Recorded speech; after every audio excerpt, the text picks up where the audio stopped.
এটা হচ্ছে একটি রাবার ডিম তৈরি করেছি সাধারণ একটি ডিম থেকে। তাহলে চলুন দেখা যাক এই ডিমটি কিভাবে তৈরি করেছে। একটি গ্লাস নিয়ে এর ভেতর ভিনেগার ঢেলে নেব।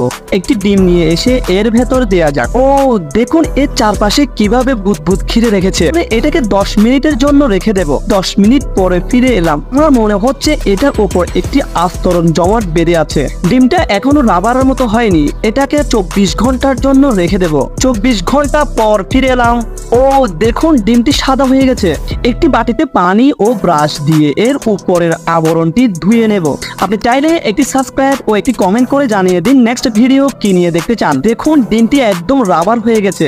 এটা একদম রাবারের বলের মতো লাফাচ্ছে। চলুন একটা কেচি নিয়ে এটা ফেটে দেখা যাক। ওয়াও, এটা কি সুন্দর করে ফেটেছে। ডিমের উপর যে চামড়াটি রয়েছে এটা খুব শক্ত, এর জন্য ডিমটি রাবারের মতো লাফাচ্ছিল। আমার মনে হচ্ছে ডিমটি ভালো রয়েছে। যদি ভালো লেগে থাকে একটি লাইক দিন। আচ্ছা, একটি প্যান্টে যদি চুইংগাম লাগিয়ে দেওয়া হয় তাহলে কি ওটা তোলা সম্ভব? ওকে, এর জন্য আমি 4টি চুইংগাম নিয়ে সবগুলো মুখের ভেতর দিয়ে 5 মিনিট চেবিয়ে নেব। দেখুন আমার চুইংগামটি বেশ আঠালো হয়ে গেছে। একটি প্যান নিয়ে চুইংগামটি 5 টুকরা করে 5টি জায়গায় লাগিয়ে দেব। চুইংগামটি ভালো করে লেগেছে এই প্যান্টে। এবার 5 টুকরা বরফ নিয়ে এসে এই চুইংগামের উপর বসিয়ে দিব। তাহলে এটাকে বেশ কিছুক্ষণের জন্য রেখে দেওয়া যাক। একটি একটি করে সবগুলো তোলা যাক। ও দেখুন সবগুলো তুলে ফেলেছি। এটা একদম পরিষ্কার হয়ে গেছে। ভালো লাগলে একটি লাইক